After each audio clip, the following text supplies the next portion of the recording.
Welcome to this current affair topic. In this, we will take Mission Karmayogi. From where this Mission Karmayogi came, why it came, is it relevant for the civil servants? Is it relevant for them to work in the future? What kind of training is it? Moving ahead with this lecture, we will see all these issues.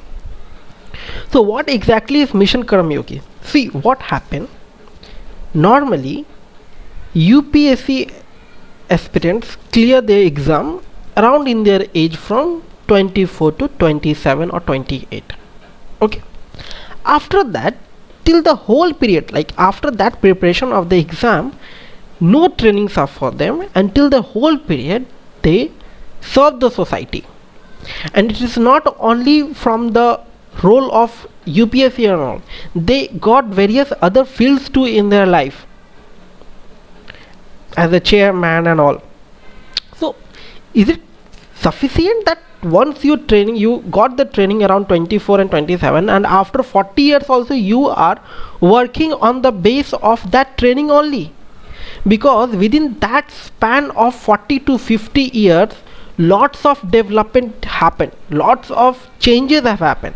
Like if the UPSC aspirants have cleared the exam in the 1975 only, and right now this is 2020. So at that time there was no mobile phone. Till 2020 2021 they don't have a mobile phone also in their hand. Right now we have a smartphones with too much technology, too much thing have been embedded in it. Satellite phones, we got GPS and all. So there is a need of training to decrease that gap, that generational training gaps. For that, the government have introduced that Mission Karmayogi. In this they will get trained. Okay, so what exactly we will see in this slide. So it is also known as National Program for Civil Services Capacity Building.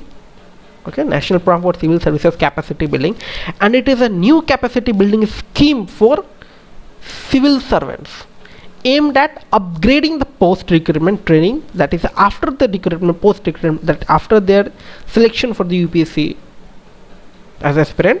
So after this recruitment training, after this post-recruitment training, mechanism for the officers and employees at all levels, this training will be Mission Karmayogi will be taken place. It is expected to radically enhance the quality of human resource management practices and across the country. They run on rule books. That's why, to make them more flexible, to make them work with the society efficiently as per the evolvement during this period of time. That's why this is important. So it will use a scale and a state of the art infrastructure to augment the capacity of the civil servants. Under these missions, officers will get an opportunity to improve their performance. And this mission also aims to prepare Indian civil servants for the future by making them more creative, constructive, imaginative, innovative, proactive, professional, progressive, energetic, enabling, transparent, and technologically enabled. Technology will change over a period of time, make them creative thinking, constructive thinking with the society, imaginative. Even if there's some kind of problem, how will you tackle it with the technology? How can you use the technology with the fighting with the riots and all? Right now we will see that drones are getting used. So like, okay, technology is getting implemented, but for that thinking is required. So that kind of thing, to clear that gap, this mission is important. So how this will important? Like digital learning, like it is not like that they have to be physically present and all. So if we are performing digital learning also, then it will be very good. From a distance also they will be able to learn, because they have work, they have lots of responsibility on them. So a certain kind of realization prevailed in the government that the need of the world is changing, and so that the need of the bureaucrat should change over a period of time. So Mission Karmayogi is retraining exercise. It is not training exercise, it is a retraining exercise. Learning should be continued throughout the life. Yes, it is true, it is not for the civil servants only, it is for every people. Learning should be continued throughout the life. So the need for it is diverse. Civil services are followed rule-based society. That is, See, civil services as that officers work on the rule book only. So if there is something mentioned in the rule book, they will follow it. If there is not, they will not care about it. So it should not be like that. They should be flexible.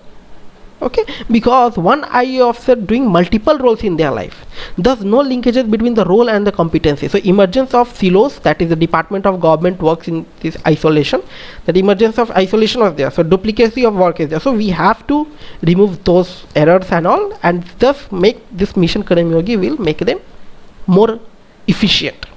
So how can we do learning? So learnings can be through the digital platform, like digital learning is promoted under this mission. This mission is promoting only digital learning, that through digital learning you will be trained, and it has been done to create continuous frictionless guide capacity building for all the civil servants, and it will ensure continuous learning process and upgradation of the skill and platform on which the mission Karmayogi is named. That platform for that mission Karmayogi is named as igot Karmayogi. So that's it in this lecture. This was just information that you should know. It may comes in the UPSC exams and all. So this was all in this lecture. Please like and subscribe. Your subscription is a form of payment for me.